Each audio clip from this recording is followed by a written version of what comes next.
ओम शांति।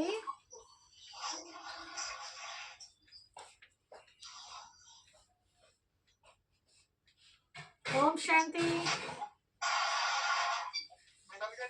अच्छा, क्या लिखा है चित्र पर? एक आश्चर्यजनक बात। जी, बहुत सुंदर। आज हम आपको बता रहे हैं हम आत्माओं का पिता कौन है। मुझे बताइए। हम सब नारा लगाते हैं, हिंदू मुस्लिम सिख ईसाई आपस में सब भाई भाई, और उस पिता को हम सभी एक लाइट के रूप में मानते हैं। थोड़ा सा चेंजिंग है। कैसे? जैसे आप देखते हैं, कहानी आपने सुनी होगी, बताते हैं एक बार कि अंधे बच्चों का स्कूल था। आवाज आ रही है भाई जी? आवाज पहुंच रही है? जी आ रही है। एक अंधे बच्चों का स्कूल था। उस स्कूल में एक विद्वान पहुंचे, और वो जो विद्वान थे उन्होंने उन बच्चों के सामने एक बात रखी कि बच्चों, क्या आप हाथी देखना चाहेंगे? अब ये विचार करने वाली बात है कि बच्चे नेत्रहीन हैं, दिखाई नहीं दे रहा है बच्चों को, लेकिन उनसे पूछा जा रहा है कि क्या आप हाथी देखना चाहेंगे? तो बच्चों ने कहा जी। अब कैसे वो हाथी को देखेंगे? देखिए, जैसा आपने देखा होगा, उनकी जो पढ़ाई होती है वो अक्षर उभरे हुए होते हैं और वो ऐसे उंगली लगा लगा के उनको पढ़ते हैं, समझते हैं। जी जी जी। तो ऐसे हाथी का प्रबंध किया गया और स्कूल के ग्राउंड में खड़ा किया हाथी को, और बच्चों को कहा कि ग्राउंड में हाथी है, हाथी को आइए देखने के लिए, और सब बताइए हाथी कैसा है। तो बच्चे दौड़े और हाथी के चारों तरफ हाथी को छूने लगे। अच्छी तरह बच्चों ने देख लिया, 5-7 मिनट हो गए। तो विद्वान जी ने पूछा, बच्चों हाथी देख लिया? बोला हाँ जी। सब बैठ जाएंगे। बैठा दिया बच्चों को और पूछा कि कोई भी खड़ा होकर के बताए हाथी कैसा था। तो उनमें से एक बच्चा खड़ा हुआ, बड़ी खुशी में आके बताने लगा, सर मैं बताता हूँ हाथी कैसा था। तो उसने बताया, सर हाथी तो एक खंबे जैसा था। तो सुन के बड़ा आश्चर्य लगा। कहा अच्छा ठीक है, बैठ जाइए। दूसरा बच्चा खड़ा हुआ, सर ऐसा नहीं था हाथी, हाथी तो एक लंबी दीवार जैसा था। कहा अच्छी बात है, उसको भी बैठा दिया। तीसरा बच्चा खड़ा हुआ, उस बच्चे ने कहा, सर हाथी तो एक सूप जैसा था, छाछ जैसा था। बोला अच्छा आप भी बैठ जाइए। चौथा बच्चा खड़ा हुआ, तो बच्चे ने कहा, सर हाथी कैसा था मैं बताता हूँ।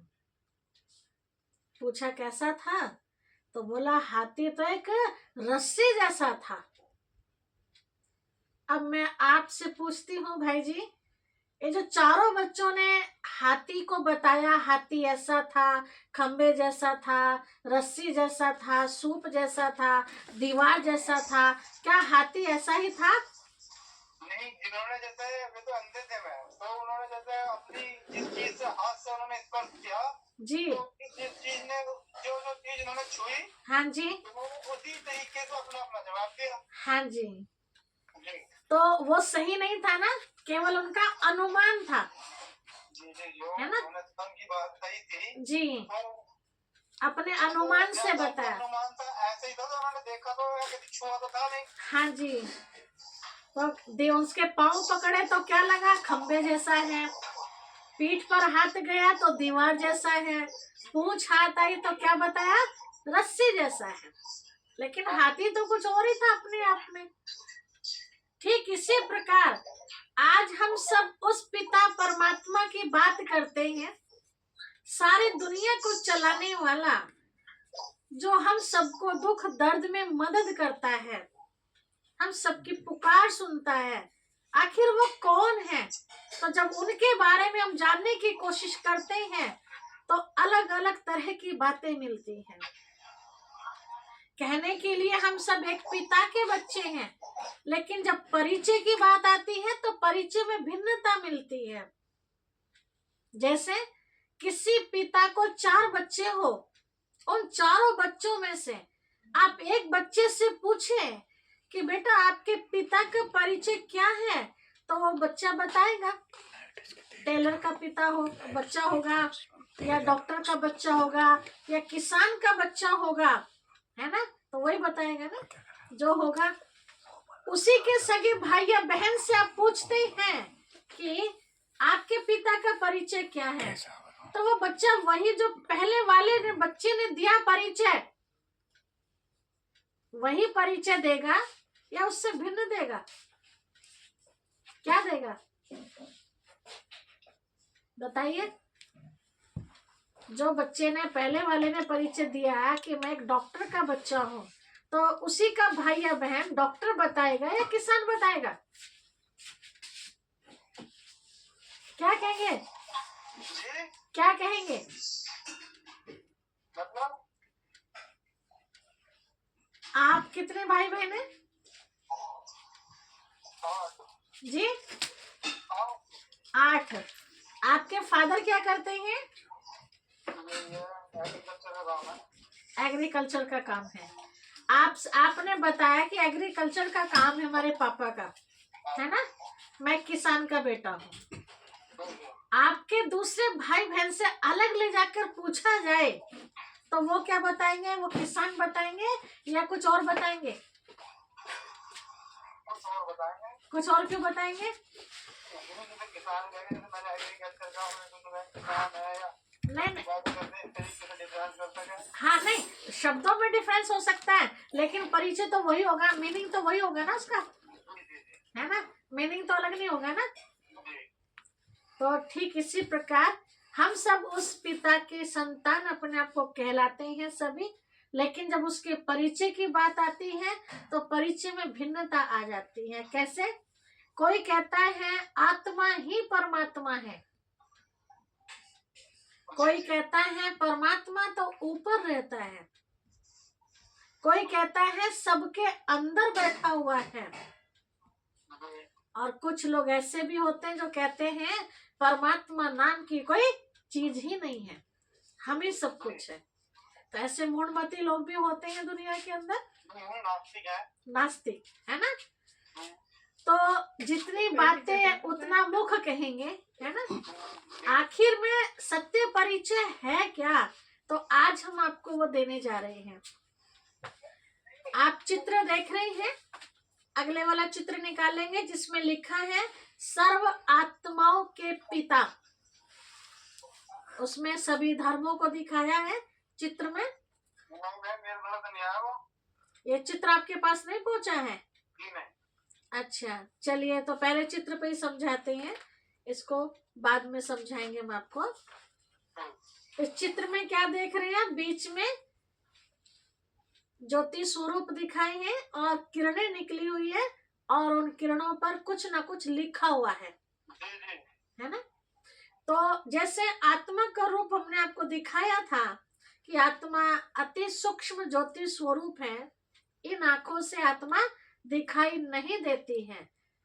तो जैसे आत्मा दिखाई नहीं देती, ऐसे आत्मा का पिता भी दिखाई नहीं देते, केवल हम अनुभव करते हैं।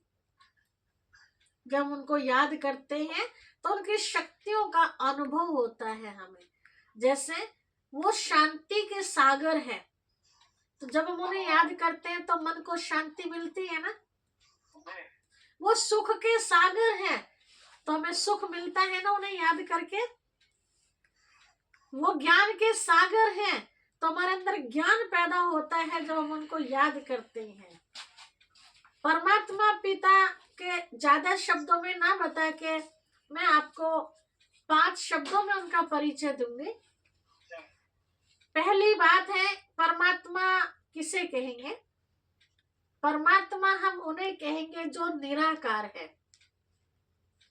निराकार अर्थात जिसका हमारे जैसा आकार नहीं है, ज्योति स्वरूप है।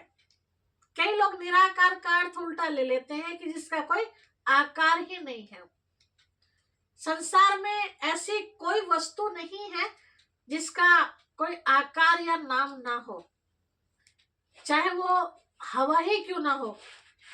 हवा ऐसे देखने में नहीं आती, लेकिन किसी न किसी चीज के माध्यम से हमें दिखाई तो देती है ना। कपड़ा हिल रहा है, पेड़ के पत्ते हिल रहे हैं, आदि आदि चीजें।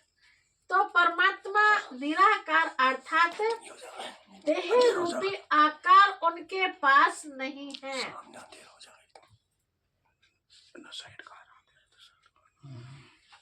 कैसा आकार है फिर उनका? ज्योति स्वरूप आकार है, जो आप चित्र में सामने स्टार की तरह देख रहे हैं। परमात्मा का हमारी जैसी मूर्ति नहीं है, हाथ पांव आंख नाक मुंह कान ऐसा उनका रूप नहीं है। दूसरा, परमात्मा उन्हें कहेंगे जो जन्म मरण से न्यारे हैं, क्योंकि अगर वो भी जन्म ले तो फिर सामने से भाई जी कह रहे हैं कि भाई जी की भाषा में समझाइए। आपकी भाषा हमें कम आती है भाई जी, तो इसलिए हम हिंदी भाषा बोल रहे हैं। तो परमात्मा है ना, जिसको खुदा समझ रहे ना, परमात्मा अर्थात खुदा है ना, तो वो जन्म मरण से न्यारे हैं। कभी किसी माता के द्वारा उनका जन्म नहीं होता है, प्रकाया प्रवेश करते हैं वो। जब हमें उन्हें कुछ समझाना होता है तो वो दूसरे की देह में आके हमें समझाते हैं। अब कैसे आते हैं वो हम आपको आगे चित्रों में बताएंगे, ठीक है। क्योंकि अगर वो भी जन्म मरण के चक्र में आए तो फिर उन्हें सर्वोच्च कौन कहेगा? फिर ऊंचे तो फिर वो माता पिता हो जाएंगे ना। फिर हमें जन्म मरण के चक्र से मुक्त कौन करेगा? तो जन्म मरण से न्यारे। और तीसरी बात है, परमात्मा पिता उन्हें कहा जाएगा जो सर्वधर्म मान्य है, जिन्हें सभी धर्मों में माना गया है। किस तरह से? आपके पास चित्र नहीं पहुंचा है, बाद में पहुंचा देंगे। देखिए, आप देखते हैं लोग आज दुनिया में बहुत सारे भगवान मान बैठे हैं। राम जी भगवान, कृष्ण जी भगवान, हनुमान जी भगवान, बहुत सारे, आप गिनती नहीं कर सकते, इतने सारे भगवान दुनिया में हो गए हैं। वास्तव में भगवान एक ही है ना। लोग राम को भगवान मानते हैं, राम भगवान नहीं है। अगर वो भगवान होते, अगर वो सर्वोच्च पावर होती दुनिया में, तो आपने शायद देखा होगा, रामायण आदि देखी है आपने कभी? नहीं देखी? रामायण देखी है। तो रामायण में आपने एक सीन देखा होगा कि राम जी खुद जब लंका पे चढ़ाई वाली बात आ रही थी तो नदी के किनारे बैठ के रेत का शिवलिंग तैयार किया था, प्रतिमा तैयार की थी, और वहीं पर उन्होंने जल चढ़ा के प्रार्थना की थी लंका पार करने के लिए। देखा था सीन? हाँ। तो अब इससे क्या सिद्ध हो रहा है कि राम से भी बड़े कोई और हैं जिनको याद करके उन्होंने शक्तियां प्राप्त की थी रावण पर विजय प्राप्त करने के लिए।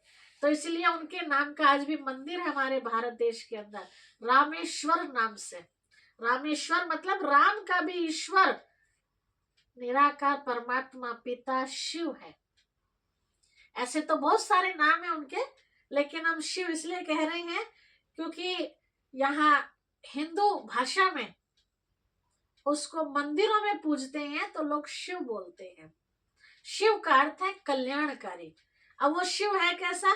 शिव वो नहीं जिनके गले में सांप पड़ा है, वो नहीं, वो तो शंकर जी हैं।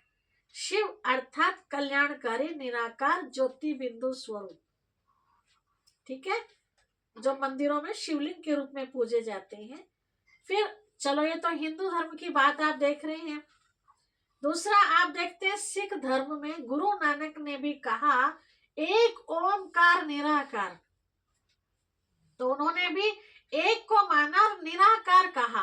वो एक है और निराकार है, और उंगली का इशारा ऊपर की तरफ रहा कि वो ऊपर रहता है। फिर और आगे बढ़ते हैं हम तो क्रिश्चियन धर्म में देखते हैं हम, ईसाई धर्म में क्राइस्ट ने भी कहा, ईसा मसीह ने, God is light God is might. भगवान एक शक्ति है और एक वो प्रकाश के रूप में है।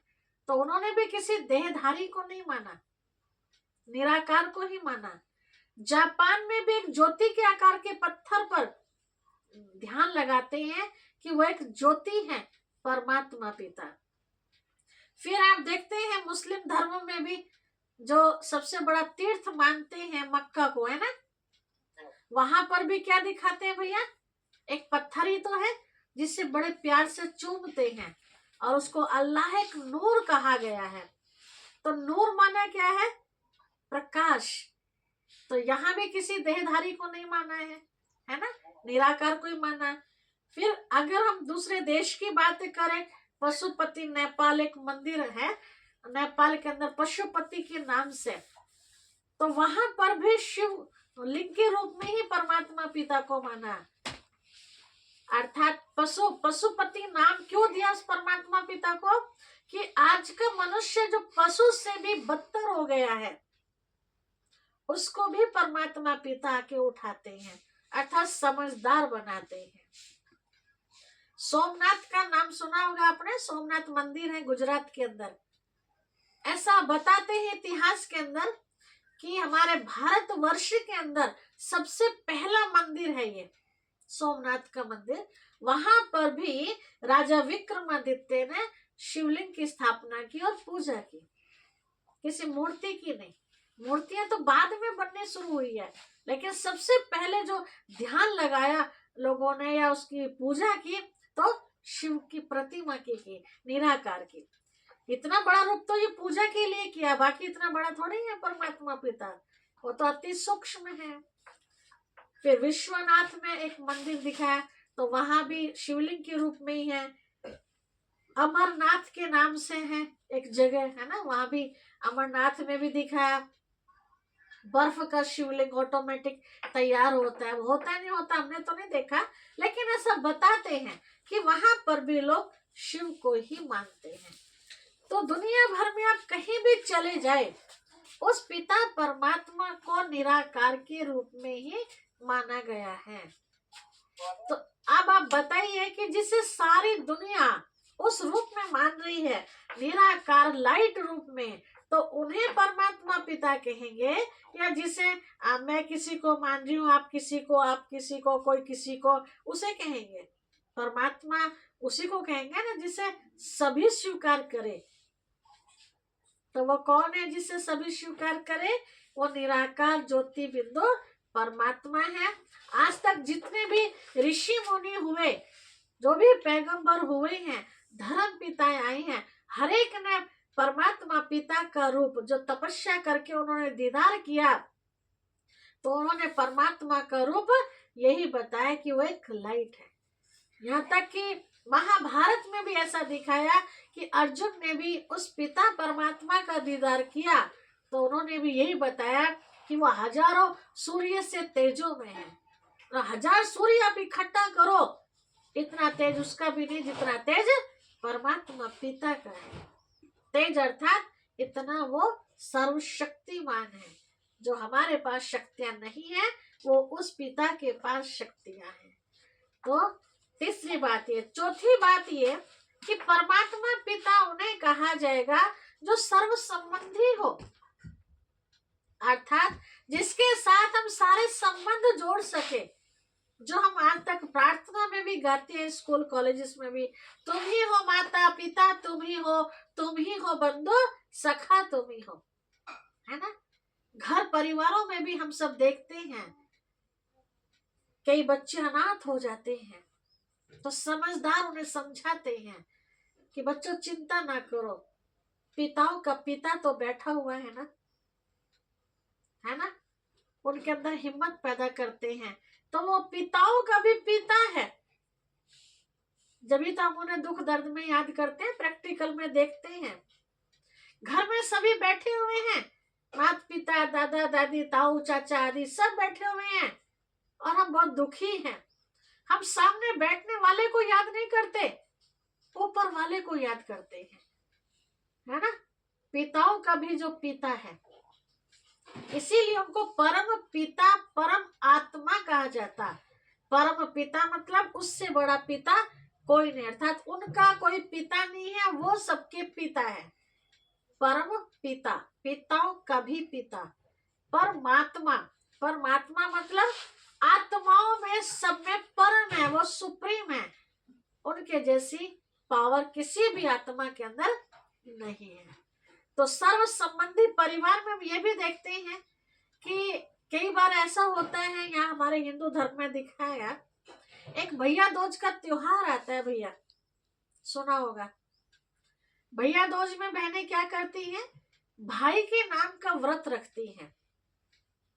किसी वजह से बहन भाई के पास नहीं पहुंच पाती, या भाई नहीं आ पाता उसके पास, तो बहन क्या करती है, जो गिफ्ट भाई को देने वाली होती है, खास करके उसमें नारियल दिया जाता है, गोला, तो उस नारियल को तिलक लगाती है, मंदिर में जाती है और शिव की प्रतिमा पर उसको चढ़ा देती है।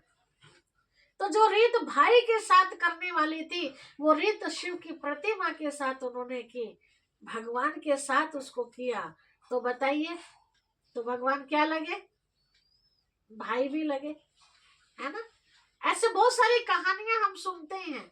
कितनी बहनें संसार में ऐसी हैं जिन्होंने अपना जीवन साथी के रूप में, अर्थात पति परमेश्वर के रूप में, उसने अपने आप को उस पिता परमात्मा के हवाले किया कि मेरा जीवन साथी ऊपर वाला है।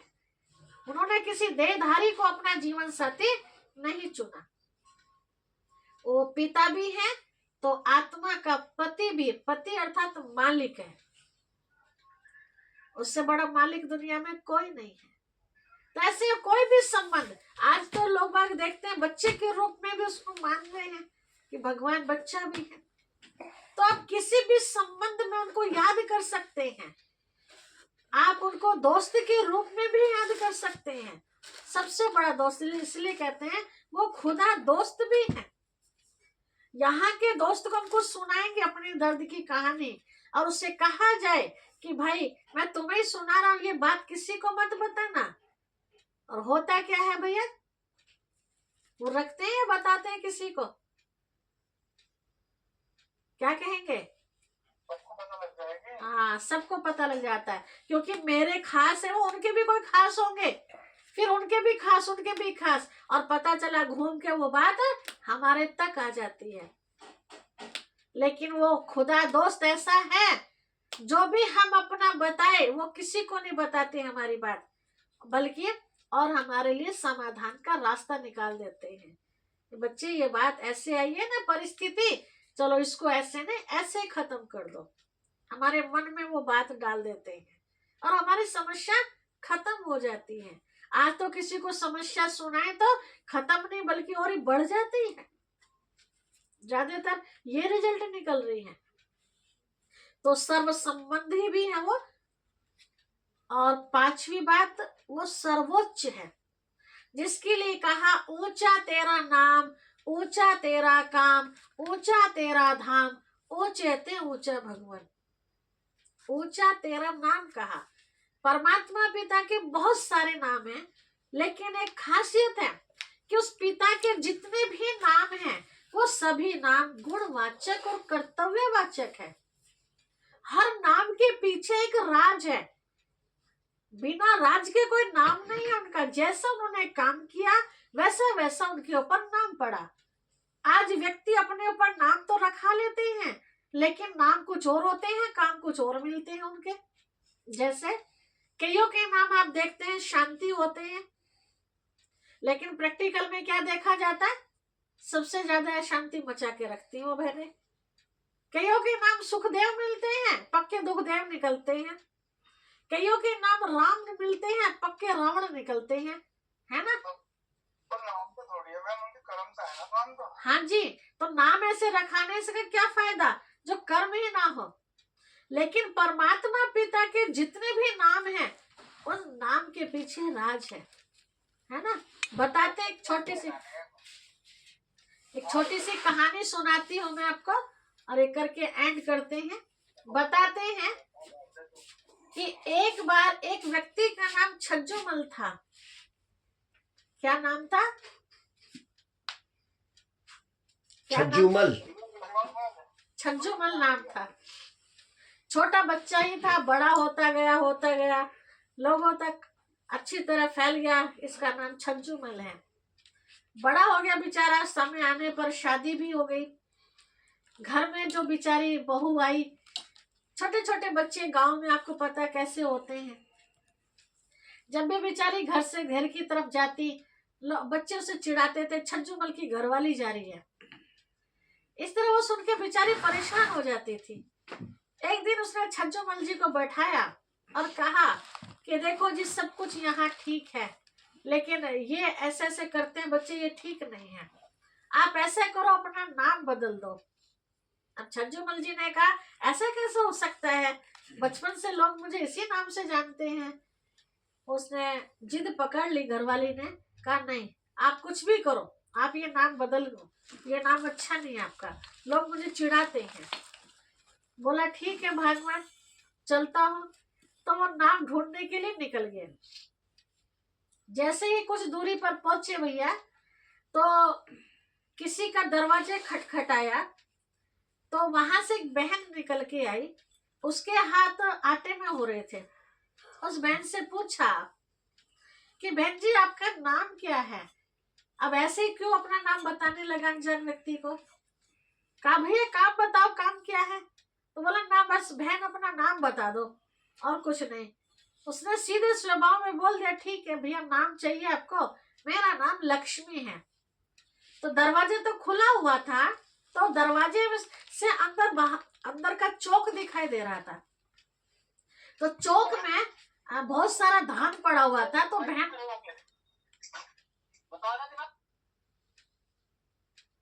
जी बोलो। तो आंगन में बहुत सारा धान जो पड़ा हुआ था, तो धान को देख करके भाई समझ गया कि बहन तो धान कूट रही थी। ऐसा देख के चला गया, बस बहन मुझे नाम पूछना था। आगे बढ़ा, आगे कुछ दूरी पर उसने देखा कि एक भिखारी भीख मांग रहा था। बहुत फटे पुराने कपड़े, हालत खराब। उस भाई ने सोचा इसका नाम पूछ लूं क्या है। उससे पूछा भिखारी से, भैया तुम्हारा नाम क्या है? तो भिखारी ने कहा, मेरा नाम अमीर चंद है। धनीराम, मेरा नाम धनराम है। बोला अच्छा। तो उसका दिमाग घूम गया कि नाम तो इसका धनीराम धनपत बता रहा अपने आपको, और काम भीख का कर रहा है, ये नाम भी ठीक नहीं है। और आगे बढ़ा। आगे बढ़ते बढ़ते बढ़ते देखा कुछ लोग डेड बॉडी को लेके जा रहे थे। उसने सोचा कि जो अर्थी को लेके जा रहे हैं, अब ये तो बेचारा संसार से चला गया है, ये अपना नाम छोड़ के गया है, चलो मैं इसका नाम रख लूंगा। तो जो लोग डेड बॉडी को ले जा रहे थे उनसे पूछा कि भाई ये कौन थे जो संसार से चले गए हैं, क्या नाम था इनका? तो पता चला इनका नाम अमरनाथ था।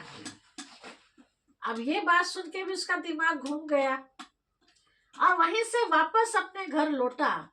घर में आते ही पूछा क्या नाम मिल गया?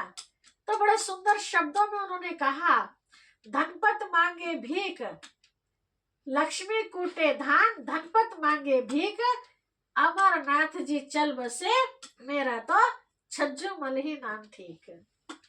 तो कहने का मतलब ये है कि दुनिया में जो भी नाम है बिना अर्थ के नाम रखते हैं, लेकिन परमात्मा पिता के एक एक नाम की गहराई में अगर आप जाएंगे तो हर नाम के पीछे बहुत सुंदर अर्थ समाया हुआ है।